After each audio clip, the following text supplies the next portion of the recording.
ত্রিপুরায় বাঙালিরা কবে এসছে, কোথার থেকে এসছে, ত্রিপুরার রাজ্য গঠনের ক্ষেত্রে বাঙালিদের কি ভূমিকা রয়েছে, এই সিরিজের মধ্যে আজকের তৃতীয় ভিডিও।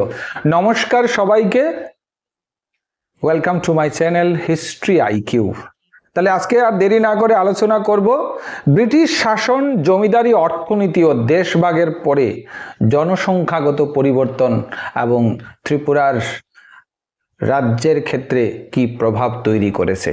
চাকলা রোশনাবাদের ইতিহাসের পর ত্রিপুরার সমাজে যে পরিবর্তন আসে তার পরবর্তী গুরুত্বপূর্ণ অধ্যায় শুরু হয় ব্রিটিশ শাসনের সময়। 1765 সালে মুঘল সম্রাট দ্বিতীয় Shah Alam British east India কোম্পানিকে বাংলার দেওয়ানি প্রদান করেন। এর ফলে বাংলার অন্যান্য অঞ্চলের সঙ্গে সঙ্গে চাকলা রোশনাবাদ কার্যত ব্রিটিশদের প্রশাসনিক নিয়ন্ত্রণে চলে আসে। যদিও পাহাড়ি ত্রিপুরা তখনও মাণিক্য রাজাদের অধীনেই ছিল, কিন্তু সমতল অঞ্চলের অর্থনৈতিক ও প্রশাসনিক ব্যবস্থার উপর ব্রিটিশদের প্রভাব ক্রমশ বৃদ্ধি পেতে থাকে। ব্রিটিশ শাসনের সময় চাকলা রোশনাবাদকে একটি গুরুত্বপূর্ণ রাজস্ব অঞ্চলে পরিণত করা হয়। আর এই ক্ষেত্রে উল্লেখযোগ্য যে ব্রিটিশ সাম্রাজ্যবাদী শক্তি বণিক সম্প্রদায় যেখানেই অর্থনৈতিক সূত্র খুঁজে পায় সেখানেই ঝাঁপিয়ে বসে। চাকলা রোশনাবাদের ক্ষেত্রেও তার কোনো ব্যতিক্রম ঘটেনি। এই অঞ্চলের উর্বর জমি থেকে ধান ও অন্যান্য কৃষিজ পণ্য উৎপাদন বৃদ্ধি পায় এবং জমিদারি ব্যবস্থা শক্তিশালী হয়।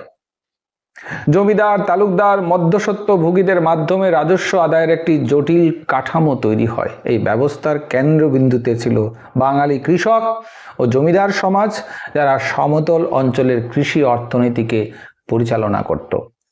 এই সময়ে বাংলার বিভিন্ন জেলা, বিশেষ করে কুমিল্লা, নোয়াখালী, সিলেট, চট্টগ্রাম অঞ্চল থেকে বহু কৃষক ও ব্যবসায়ী চাকলা রোশনাবাদে এসে বসতি স্থাপন করে। আর এর একটা কারণ ছিল যে ব্রিটিশদের প্রশাসনিক কাঠামো, ব্রিটিশদের সঠিক প্রশাসনিক কাঠামোর মধ্যে অর্থনৈতিক উন্নতি আরও বাড়তে থাকে। আর এই সময় থেকে ত্রিপুরার রাজারা, তাদের দুইটা উপাধি হয়, পাহাড়ি অঞ্চলে ত্রিপুরার রাজা এবং চাকলা রোশনাবাদের জমিদার। কারণ এই অঞ্চলের উর্বর কৃষি জমি ও নদী বাণিজ্য পথের মাধ্যমে বাজারের সঙ্গে সহজ যোগাযোগ ছিল, ফলে কৃষি উৎপাদনের সঙ্গে সঙ্গে বাণিজ্য বৃদ্ধি পায়। ধান, পাট, তেলবীজ ও অন্যান্য কৃষি পণ্য স্থানীয় বাজার থেকে বড় বাণিজ্য কেন্দ্রে পৌঁছাতে শুরু করে। ব্রিটিশ আমলের প্রশাসনিক ক্ষেত্রে বাঙালি শিক্ষিত সমাজের প্রভাব বাড়তে থাকে। কেরানি, রাজস্ব কর্মকর্তা এবং প্রশাসনিক কর্মচারীদের একটি বড় অংশ ছিল বাংলাভাষী। ফলে বাংলা ভাষা প্রশাসন ও বাণিজ্যের ভাষা হিসাবে আরও দৃঢ়ভাবে প্রতিষ্ঠিত হয়। আর এই সাংস্কৃতিক প্রভাব ত্রিপুরা রাজ্যের অভ্যন্তরেও ধীরে ধীরে প্রবেশ করতে থাকে। এই সময়ে ত্রিপুরা রাজ্যের একটি বিশেষ বৈশিষ্ট্য পরিলক্ষিত হয়। পাহাড়ি ত্রিপুরা মাণিক্য রাজাদের অধীনে থাকলেও সমতল অঞ্চলের অর্থনীতি ও প্রশাসন ক্রমশ ব্রিটিশ প্রভাবের অধীনে চলে যায়। ফলে ত্রিপুরার সমাজে একটি দ্বৈত কাঠামো তৈরি হয়। একদিকে পাহাড়ি উপজাতি সমাজ, অন্যদিকে সমতলে অঞ্চলে ক্রমবর্ধমান বাঙালি কৃষক ও ব্যবসায়ী সমাজ।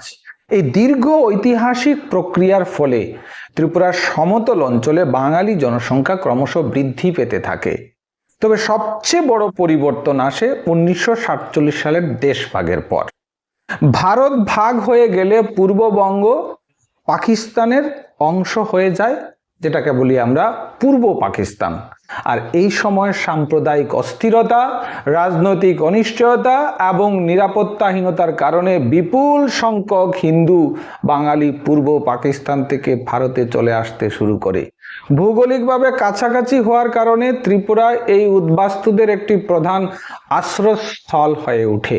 আর এই আশ্রয়স্থলের ক্ষেত্রে মাণিক্যদের অবদান ছিল অনেক বেশি বাঙালিদের প্রতি পৃষ্ঠপোষকতা, কারণ মাণিক্য শাসকরা জানতেন যে বাঙালিদের কি পরিমাণ অবদান ছিল ত্রিপুরা রাজ্যের অর্থনৈতিক ক্ষেত্রে, সামাজিক ক্ষেত্রে, প্রশাসনিক ক্ষেত্রে এবং বৌদ্ধিক ক্ষেত্রে।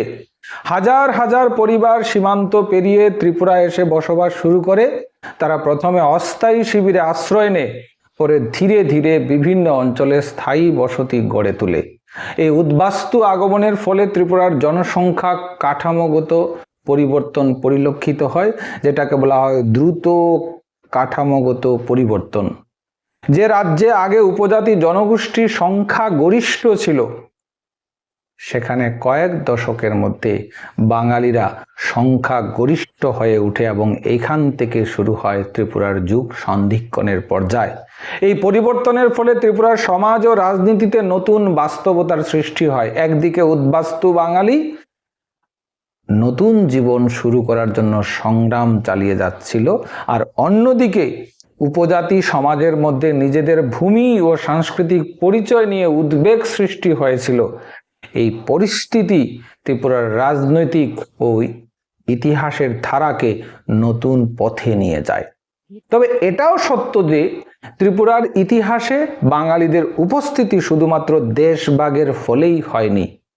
এর শেকড় রয়েছে বহু শতাব্দী আগে মাণিক্য রাজাদের সময়ে রত্নমাণিক্যের উদ্যোগে বাংলার মানুষকে ত্রিপুরায় আনা, চাকলা রুশনাবাদের কৃষি অর্থনীতি, মুঘল ও ব্রিটিশ প্রশাসনের বিস্তার, এইসব ঐতিহাসিক প্রক্রিয়ার মধ্য দিয়েই ত্রিপুরায় বাঙালি সমাজ গড়ে ওঠে। অর্থাৎ ত্রিপুরার ইতিহাসকে যদি গভীরভাবে বিশ্লেষণ করা হয়, তাহলে দেখা যায় যে এই রাজ্যটি একটি দীর্ঘ ঐতিহাসিক যোগাযোগের ফল। পাহাড়ি উপজাতি সমাজ, বাংলার সমতল অঞ্চলের কৃষক ও ব্যবসায়ী সমাজ এবং বিভিন্ন রাজনৈতিক পরিবর্তনের মধ্য দিয়েই ত্রিপুরার বর্তমান সামাজিক কাঠামো তৈরি হয়েছে। আর এই সামাজিক কাঠামো উপলব্ধি করতে না পারলে ত্রিপুরার ইতিহাসকে উপলব্ধি করা অসম্ভব। তাহলে আমরা প্রথম ভিডিওতে আমরা কি দেখলাম? পার্ট 1-এ রত্নমাণিক্যের শাসনকালে সম্ভ্রান্ত বাঙালিদের ত্রিপুরায় প্রশাসন, অর্থনীতি, সার্বিক ক্ষেত্রে একটা বৌদ্ধিক বিকাশের প্রচেষ্টা হিসাবে আমন্ত্রণ করে রাজা নিয়ে এসেছিলেন। দ্বিতীয় পর্যায়ে আমরা দেখলাম যে চাকলা রুশনাবাদে বাঙালি বসতি স্থাপনের বৃদ্ধি, চাকলা রুশনাবাদের থেকে যে অর্থনৈতিক উন্নতি হতো, যে অর্থনৈতিক আয় হতো, তা রাজ্যের আয়ের 90% এবং চাকলা রুশনাবাদ জমিদারির আয় দিয়ে ত্রিপুরার প্রশাসন পরিচালিত হতো। তৃতীয় পর্যায়ে অর্থাৎ পার্ট 3-তে আমরা এসে কি দেখলাম? যে মুঘলদের আধিপত্য বিস্তার, তার সঙ্গে সঙ্গে সমগ্র ভারতবর্ষে ব্রিটিশ সাম্রাজ্যবাদের বিস্তার এবং চাকলা রুশনাবাদ অঞ্চলে ব্রিটিশদের প্রভাব বিস্তার। আর ত্রিপুরার রাজাদের এই সময়ে 2টা উপাধি হয়, অর্থাৎ পাহাড়ি এলাকাতে ত্রিপুরা স্বাধীন রাজা আর চাকলা রুশনাবাদে একজন জমিদার। তাহলে ত্রিপুরার রাজার 2টা টাইটেল হয়ে যায়, একদিকে জমিদার আরেকদিকে রাজা। আর এই যুগ সন্ধিক্ষণের পর্যায়ে এসে ত্রিপুরা একটা সার্বিক পরিবর্তনের এবং একটা রাজনৈতিক সন্ধিক্ষণের মুহূর্তের সামনাসামনি হয়। আর এই সময় 1947 সালের দেশভাগ ত্রিপুরার জনসংখ্যাগত পরিবর্তন দ্রুত পরিবর্তন করে। তাহলে পার্ট 1, পার্ট 2, পার্ট 3 যারা দেখেছেন অবশ্যই তাদের প্রতি কৃতজ্ঞতা প্রকাশ করছি। এই ক্ষেত্রে আরো 2টো ভাগ রয়েছে।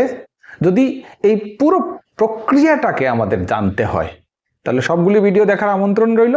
আর এই ভিডিওটা ভালো লাগলে অবশ্যই লাইক করবেন, শেয়ার করবেন, আর চ্যানেলে নতুন হলে অবশ্যই সাবস্ক্রাইব করবেন, কারণ হিস্ট্রি আইকিউ আপনাদের চ্যানেল, ত্রিপুরার চ্যানেল, এবং আস্তে আস্তে নর্থ ইস্ট এবং ভারতবর্ষের অন্যান্য ইতিহাস নিয়ে অবশ্যই আলোচনা করার চেষ্টা করব।